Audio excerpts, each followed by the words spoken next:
இங்க ஒருத்தன் ஏதோ அவன் தான் கடவுள் மாதிரி அவன் என்ன சொன்னாலும் அது அப்படியே நடக்குது. அப்படிதான் ஒரு நாள் ஆபீஸ் போகும்போது ஒரு பூனை காணாம போச்சுன்னு போஸ்டரை பார்த்ததும் அந்த பூனை எங்க இருந்தாலும் அதோட ஓனர் கிட்டே திரும்ப போகணும்னு சொல்றான். பார்த்தா அடுத்த செகண்டே அந்த பூனை அதோட ஓனர் கிட்டே திரும்ப போயிருது. அடுத்த ஆபீஸ்க்கு அவசரமா போய்கிட்டு இருக்கும்போது ரெட் சிக்னல் விழுந்துருச்சுன்னா அதை பார்த்து சிக்னல் மாறணும்னு சொல்றான். பார்த்தா அதுவுமே மாறிடுது. அப்புறம் அவன்கிட்ட காசு இல்லைனா கூட கவலைப்படவே தேவையில்ல. ஏன்னா சிம்பிளா காசு வேணும்னு சொன்னா கூட வானத்துல இருந்து பணமழையே பெய்ய ஆரம்பிச்சிருது.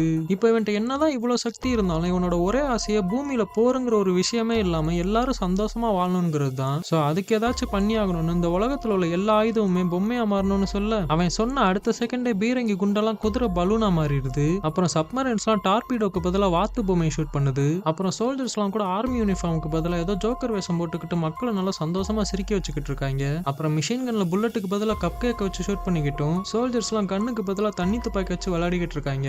அது மட்டும் இல்ல எல்லாரும் பயப்படுற நியூக்ளியர் பாம் கூட ஒரு பெரிய டெடிபியர் பொம்மையா மாறிடுது. இப்ப இவனோட பவரை வச்சு மக்கள் எந்த போரை பார்த்து பயந்துகிட்டு இருந்தாங்களோ அந்த போரே மக்களுக்கு சந்தோஷம் கொடுக்குற ஒரு விஷயமா மாத்திடுறான். உங்களுக்கு இந்த பவர் கிடைச்சா நீங்க என்ன பண்ணுவீங்கன்னு மறக்காம கமெண்ட் பண்ணிட்டு போங்க.